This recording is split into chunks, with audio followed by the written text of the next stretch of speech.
would like to welcome up now somebody who's part of an extraordinary Latin America entrepreneurial success. It's a company called Mercado Libre with an 11 billion valuation on the Nasdaq. A success story about a company that is also now turning into a fund in Latin America called Kazek. So this is Nico Berman, who's VP of Advertising and partner at Mercado Libre and Kazek, based out of Buenos Aires. And he's going to be in conversation with Becco's own managing partner, Yusuf Ahmad. Please welcome.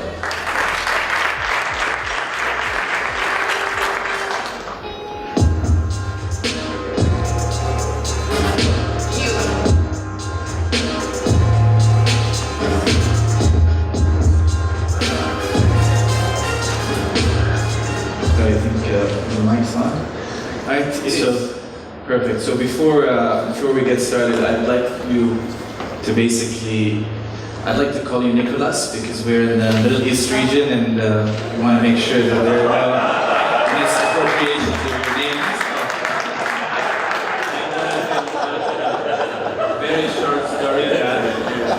So when I came yesterday, I arrived yesterday morning, and I was so surprised to see that every taxi driver that I called from the app, whenever I got into the car, they were so happy and they were smiling and having fun, and I was like, what an amazing country. Fantastic. Then I realized what was going on. All right. So we're not going to explain. It could be Nico, whatever. Nicholas, thank you for supporting us. Thank you for coming to the Thanks for the invitation. So Nicholas and I are a fellow Kaufman class of 2021. So this is Jeff presented about the Kaufman Fellows with Smart Connected Capital. This is how capital is connected across the world, and we think we're smart. So hopefully we'll improve that. Nicholas is a part of, or has been a part of, one of the most amazing stories in Latin America, which is Mercado Libre that IPO and today has a market cap of $11 billion. So Nicholas, maybe tell us this story of how you joined Mercado Libre and all the way through the IPO. Cool. So the company started back in '99, and it's been an amazing ride. And basically because we had the opportunity of learning a lot through all these years. And it was at that time in '99, you had to learn and build a company by experimenting. You couldn't hire AWS so that you just turn everything on in a minute.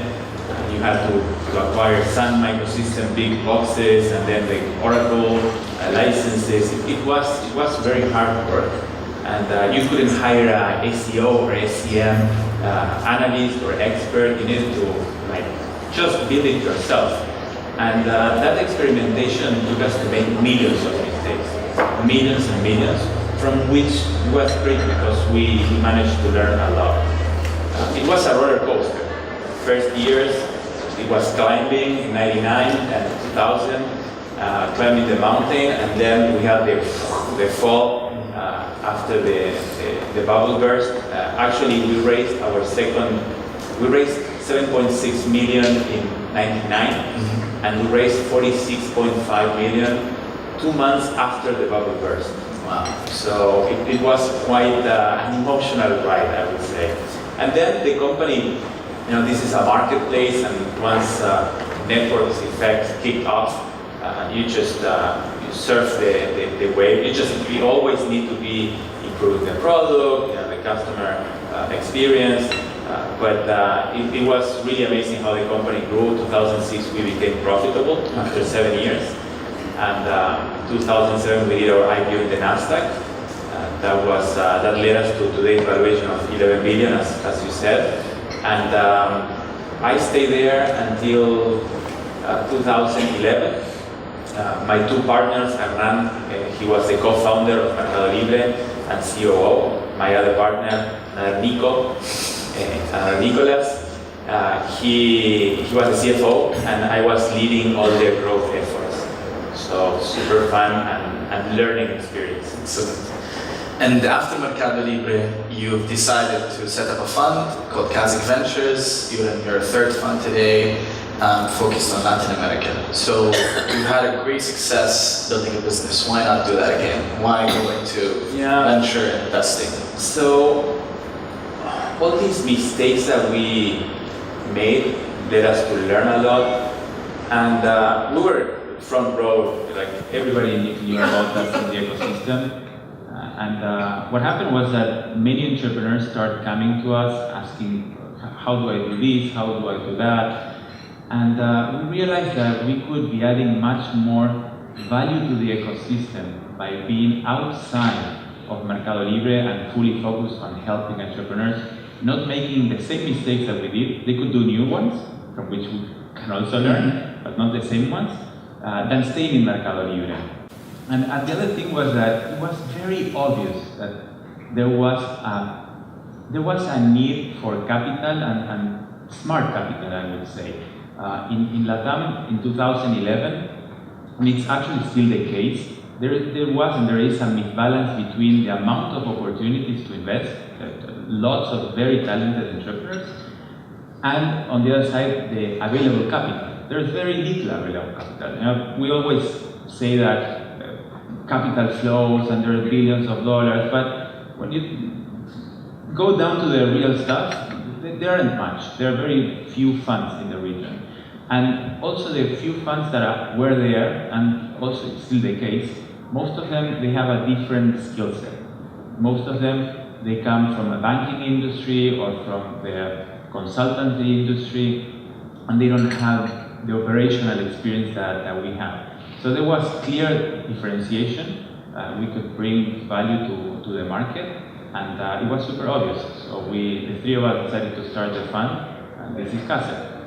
So we'll dig into the fund in a bit, but maybe kind of tell us the economic, the macros of your region. Tell us about your region a little bit, and then maybe of course. So the audience can try to think about our region and how it compares. Of course. So Latam, it's 600 million people. It's a GDP of 5 trillion. Very young population, and super high internet penetration. Actually, if you look at for example, Uber, I think that the largest city that they have today is not in the US, it's Sao Paulo. I think that the third one is Mexico City. A very high adoption of tech services. And also, what's great about the macro of the region is that it's a high-growing middle-class population. But what I like the most about Latam, and it's probably the case here as in every emerging market, is that almost every industry is very inefficient in many ways. If you take the banking industry, for example, and you look at it in the United States, banking has very high penetration, everybody has a credit card, it works fairly well if you want to transfer money, whatever. And when you look at emerging markets, for example in this industry, banking, you will see that it's very low penetration. Mexico, it's around the 30% of the population has a bank account, very low penetration of credit cards, it's a mess. If you want to open an account, it takes you a month. And this is all opportunities. This is amazing for the VC industry. And this is what I like, that in emerging markets, the product market fit is huge. If we use technology to go after these inefficiencies, the value that can be created it's really, really, really big. This is the case of Nubank. So we have one company that decided to go against the traditional banks in Brazil, and banks in Brazil are amazing. They are the ones that are the most profitable banks in the world. If you look at the 10 biggest companies in Brazil, most of them are going to be banks. And it's a terrible service with very high cost for customers. So super inefficient. And these guys from Nubank, they decided to start this company.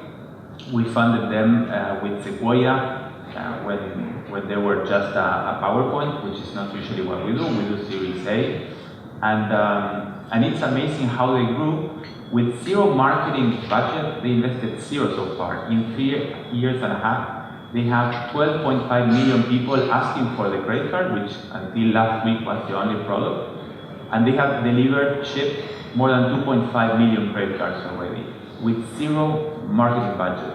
So here is one of example where you can see what product market fits when there are inefficiencies is amazingly powerful. For those investors in the region, basically what he's saying is because the regional products are so poor, the CAC is so low when you're acquiring your customers, so it's the unit economics work really well. Amazing. So just touching on that, I mean, so in a lot of the conversations that we have here in the region and across the world, majority of investors believe that high returns or top-tier returns are exclusive to the US. Obviously, Jeff and Alex have spoke about that, and they said they're seeing a complete change in that dynamic. So how do you compare yourself with the US funds? Why do you think that you have a much bigger opportunity? Well, again, returns will come from everywhere where you can create value for the customer. And with all these inefficiencies, it's obvious that you can create a lot of value in emerging markets and create $1 billion of opportunities.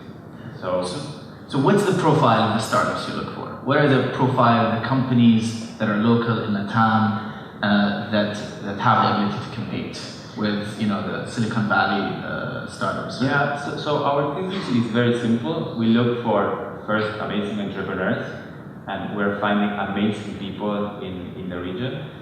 Second one is we look for really big opportunities, so we look for $1 billion opportunities plus, and there's definitely market for that in Latam, and probably as in any emerging market. The other thing that we look for, and it's obviously unit economics that make sense, business that makes sense, but the fourth one, which is going to your question about competing with US companies, we look for businesses that do have what we call local friction points. And this is basically companies that being local establishes a very huge barrier to entry.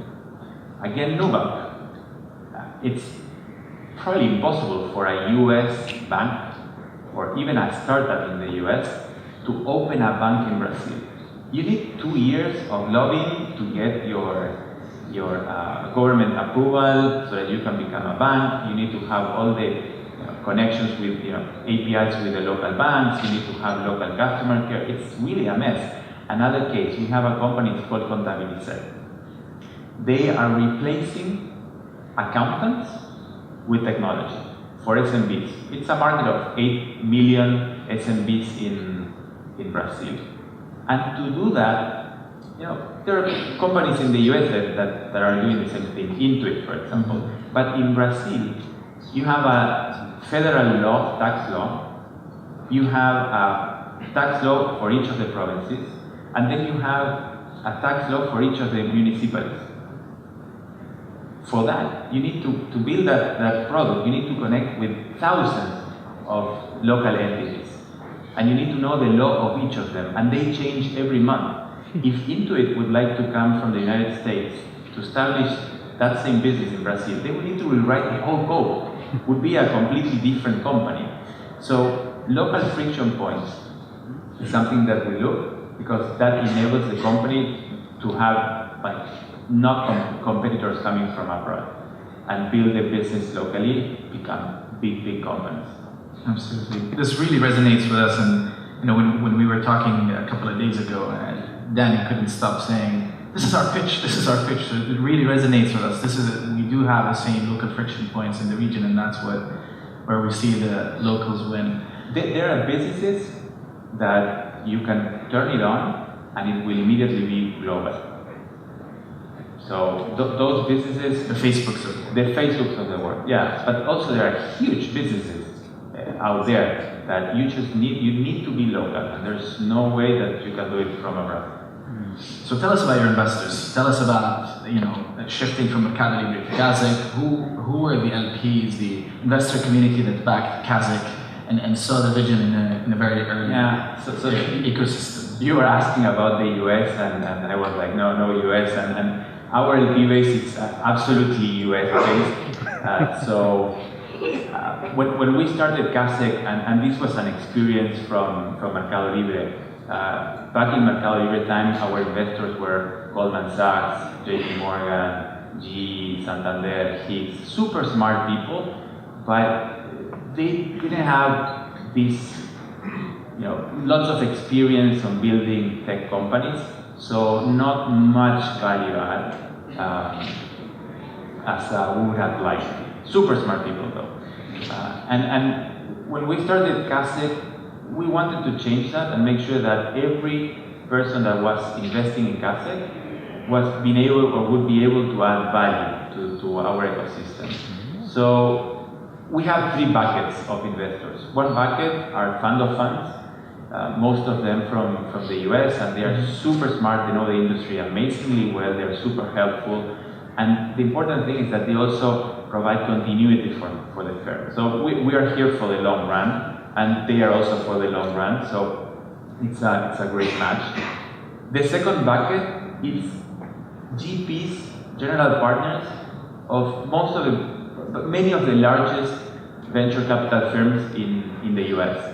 So I cannot give full list, but the ones that were disclosed in the press. So we have the partners of Sequoia that are investors in CASEC, the partners of Accel that are investors in CASEC, and the list goes on with those type of funds. Which for them is great because they can have exposure to the LATAM growth, and also it's great for them because they are front row seat to see which companies we're working on, and then they can come and do follow-on investments, etc. And then the third bucket, it's founders of large companies, mostly from the US. We have some from Asia too, but it's mostly US, and it's founders of those companies that, top 10 companies in the world, many of them are investors in the fund.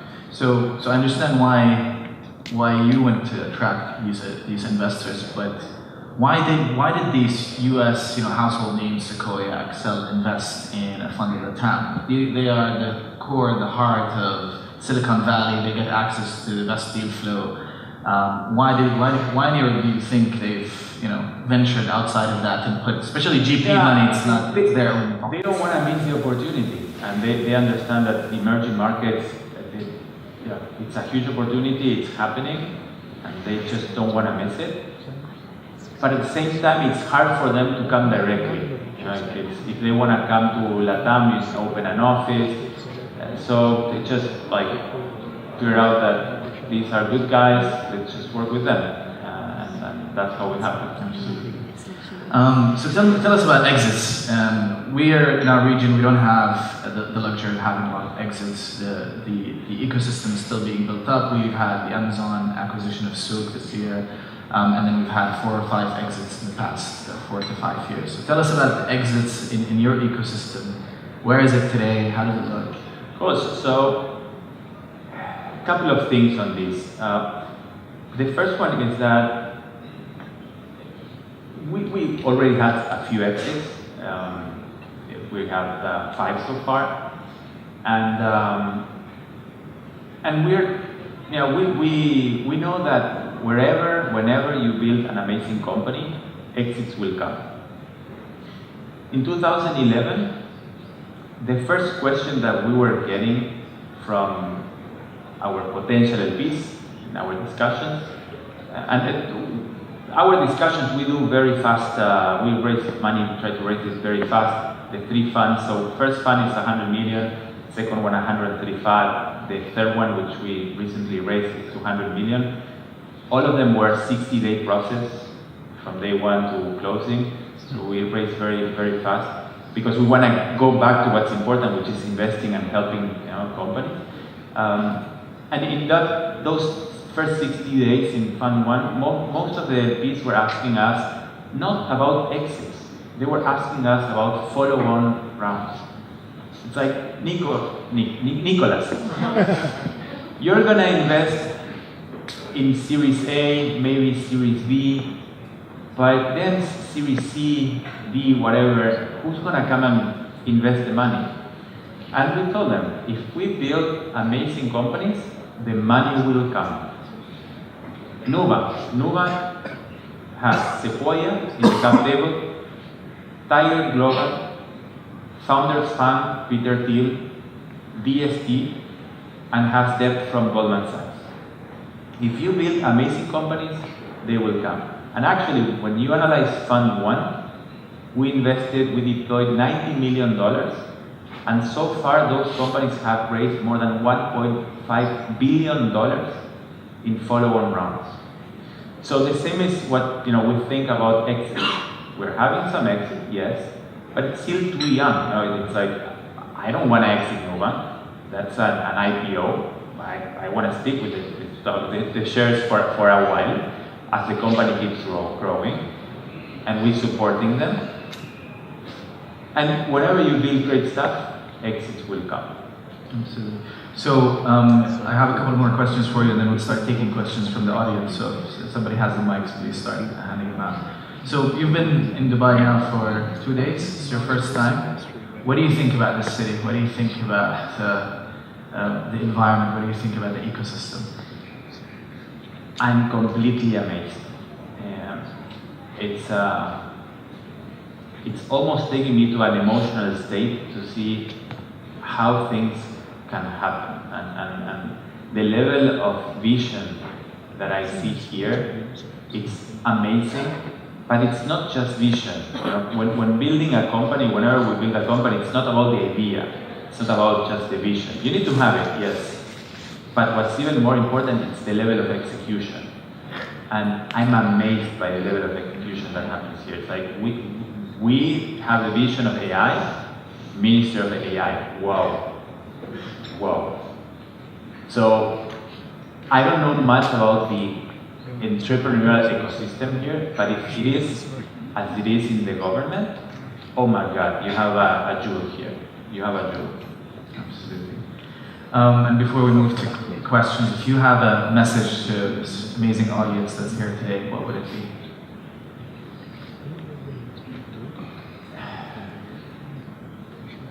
Just let's make it happen. And as I was saying, you have a jewel here. The talent, the vision, the level of execution, it's there. It's just like, make it happen. The ecosystem, it seems to be still small, but once it starts working, if you look at what happened in with Mercado Libre, was the first wave of tech companies in Latam. Out of that experience, many people learned a lot, and then they started new companies.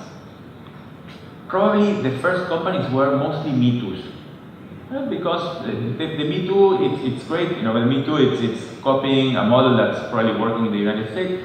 It's kind of like seeing in the future. It's like that in the future, yeah, that company will work because I know that it worked there. So many started Me Too's. Those Me Too's, super successful companies, low risk for investment because it will work. And now what's happening in the region is that people that went through those Me Too's, maybe it was the head of marketing, the head of product, the CTO, they are now moving into starting their own companies, and now they are moving into the innovation phase. And we're seeing innovation happening in Latam. There are companies very unique in the world that they're pioneering, and we're seeing Europe and the US start copying models that started in Latin America. And the opportunity is huge. The opportunity is huge. So whenever you start making it happen, and a successful story appears in the newspaper, what will happen is that people that's working maybe for a large company say, if that guy with that face could make it, I can make it too. And they move into entrepreneurship, and they keep building companies, and everything starts moving, and it's amazing. It's amazing.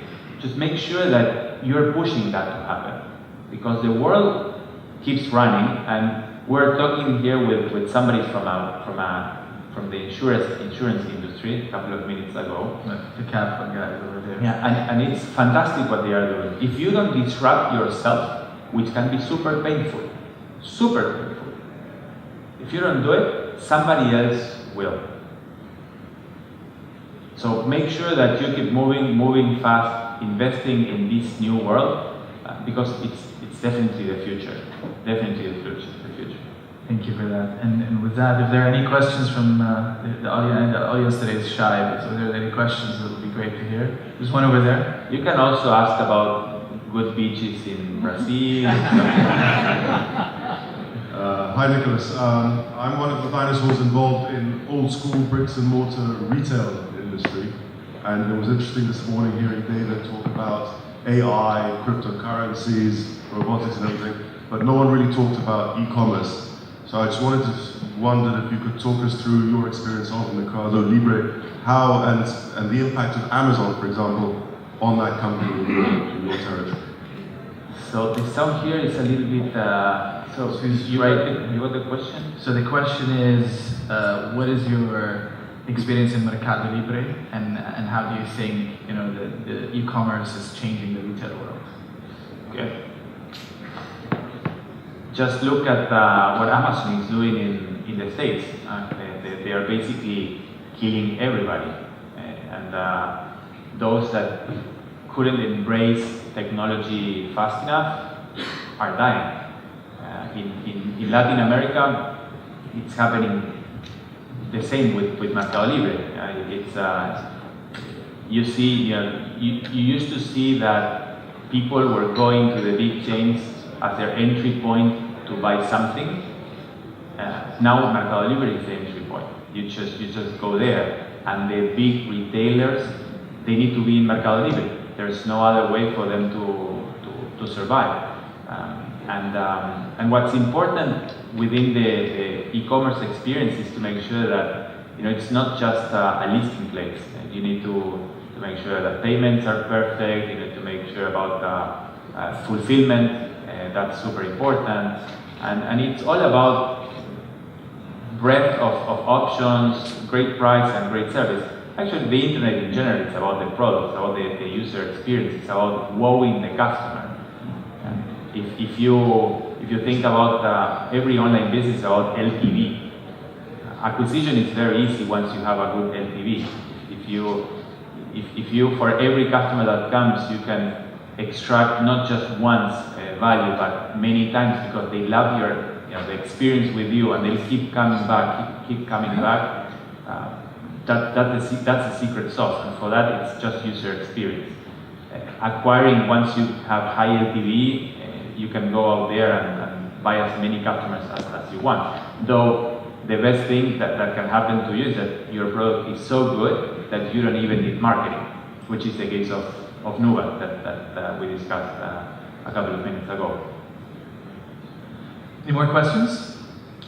So disrupt yourself or be disrupted if you're in the retail industry. Yeah, hi. You built your company over several years, and during that time there was actually a pretty big crisis in Argentina, especially with the government and the whole banking situation in 2001. What was your experience scaling your company whilst a lot of political issues were also going on in the country?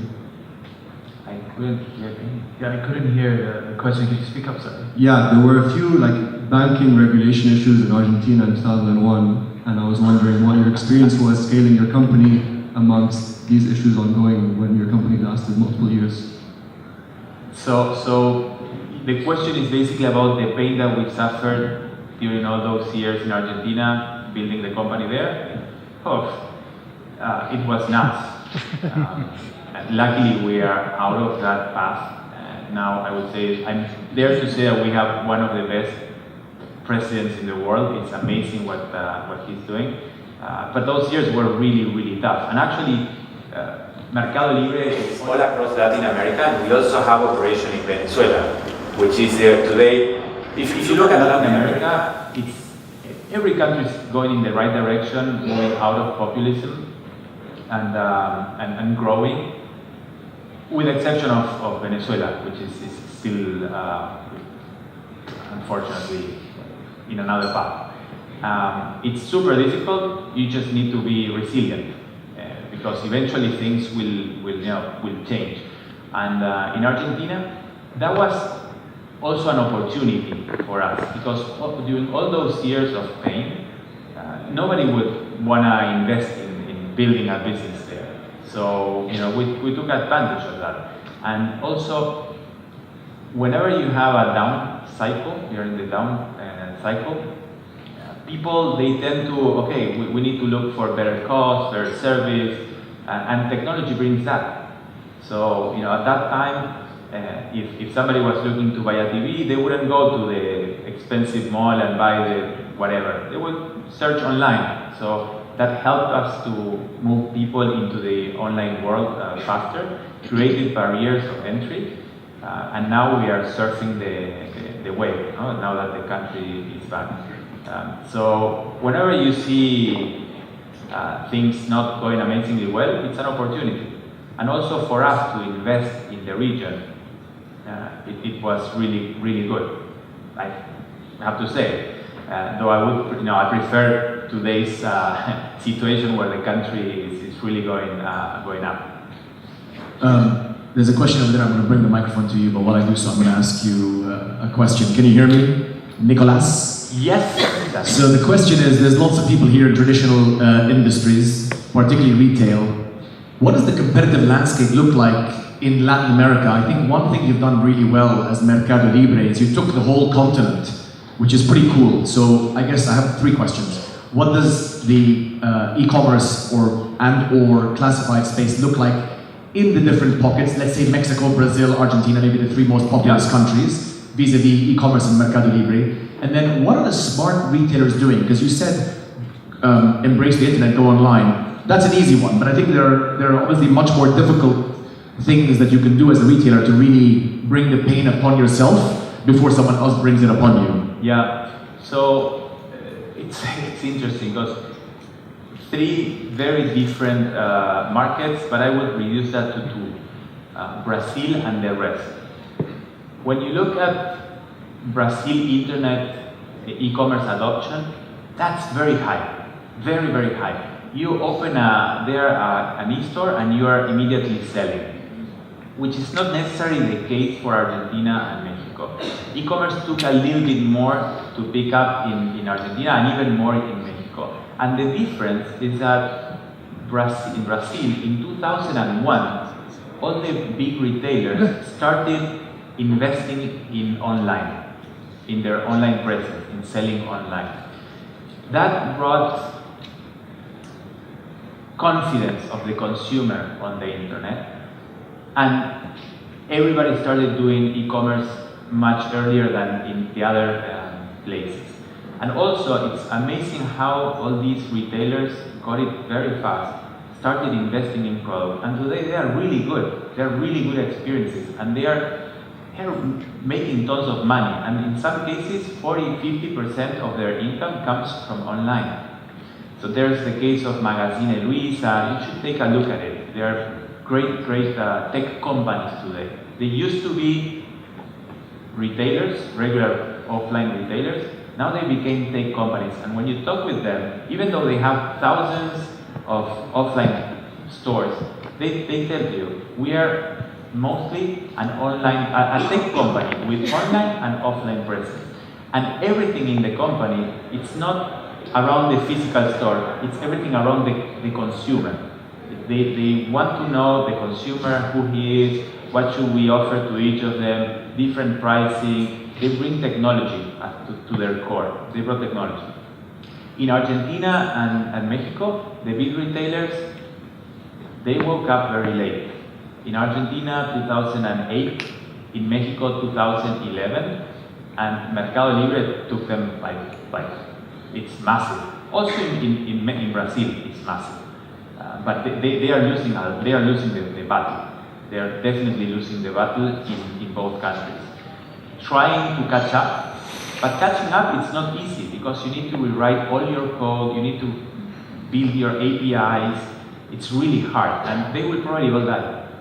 I think the most amazing thing about this conversation here is when we first started doing this and looking at this ecosystem 6 years ago, we used to look a lot to the West, to the States specifically, maybe later on Europe. And what's amazing right now is, I mean, we speak to our American counterparts a lot when they will take our calls, because there's still a lot to be learned from, but this is far more valuable to us, because LATAM and the different pockets within LATAM and the lessons within your continent, Brazil being different to Argentina, being different to Mexico, has so many lessons for us here in our part of the world. And by the way, sorry to interrupt you, we actually, when we first started this journey, used to do a lot of research on LATAM, and then make the comparison and say, look, we're 10, 15 countries in the Arab world, fragmented. It's exactly what's happening in LATAM, and here's what's working there, and here are the struggles, so that we at least learn from the struggles and we hopefully don't repeat them. Yeah, and emerging markets, it's the same story everywhere.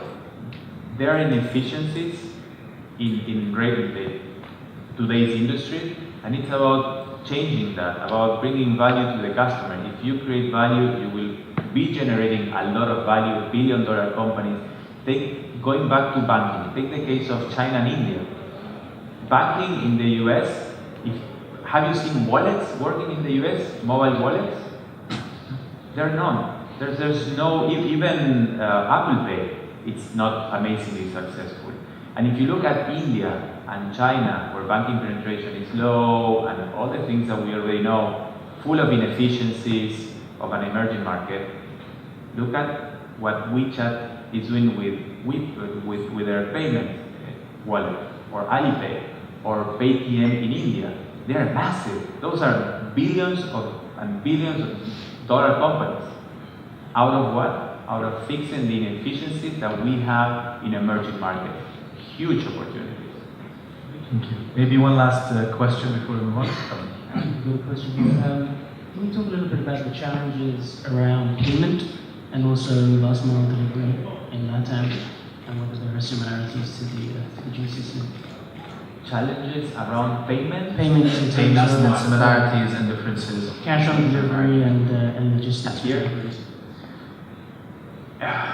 I don't know much about the ecosystem here. No, I mean about LATAM. Did you guys face issues with delivery, with customers that don't use credit cards, that want to pay on receipt of goods, etc.? It's very hard to. So tell us about the challenges that you have in payments. So in the region here, the majority of payments are done cash on delivery versus credit card and online payments. So how does that reflect in Latin America, and what is the payment ecosystem? Probably quite the same. And we've had that challenge in Mercado Libre, and we keep having kind of like that challenge with all the 46 companies that we have in the portfolio. But it's also an opportunity. Nubank is capturing that. Nubank is bringing, now they are bringing savings account with mobile wallet to every person in the 230 million people in Brazil. But it's still a challenge that decreases. You know, we need to think of creative ways of solving that. And actually, when Uber launched in the US, they were only accepting credit cards. When they launched in Brazil, they were like, we have a problem. Not everybody has a credit card, and not everybody has a credit card that's international, so that we can collect from abroad. So they weren't able to make it happen. And they have to be creative and adapt their technology to the region. So they started accepting cash in their ecosystem. And same happens in every business. We need to make sure that it's not only credit cards, there are other means of payment. And of course, it's inefficiency, and that brings friction to the transaction. But we're working on solving that, and that's the beauty of everything.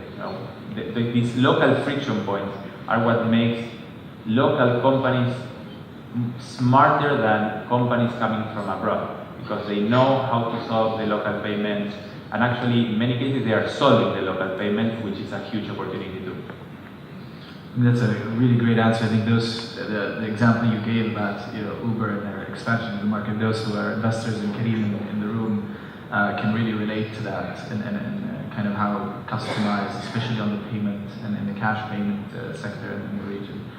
I think that's all we have for time. Nicolas, thank you very much for flying halfway across the world, San Francisco, Dubai, back to Argentina to be with us and share your experiences. We really appreciate it. Thank you for everything. It's a pleasure. Thanks.